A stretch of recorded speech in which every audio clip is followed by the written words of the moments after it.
नमस्ते मंडळी, जय शिवराय. कशात तुम्ही? मजेत ना? आज होता माझा 92वा दिवस पोस्टिंगचा. गेल्या माझ्या सखीचा चेहरा बघितल्याशिवाय माझा दिवस तरी कसा सुरू होईल. सखी म्हणजे माझी सॅम्पल्स खूप आले होते, तर त्याचे एंट्रीज बाकी होते, त्याला नंबर देणं बाकी होतं, ओव्हर घेणं बाकी होतं. ते सगळं काम आटपून मी माझ्या ज्युनियर्सला गाईड केलं की तुम्ही काय काय करा, कारण की मग मी माझं पुढच्या कामाला मोकळी होईल.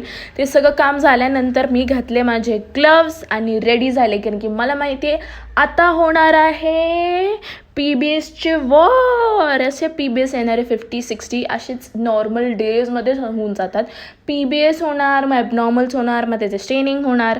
PBS म्हणजे फ्रेश सॅम्पल जे असतं ना पेशंटचं त्यांचं बेडवरनंच असं घेतात वगैरे, म्हणजे बेड टू बेडच घेतात आणि फ्रेश सॅम्पलचंच ते लोक हे करतात, स्लाईड्स पाठवतात. पण एवढे ढमठ्ठ लोक आहेत, त्यांना PBS हा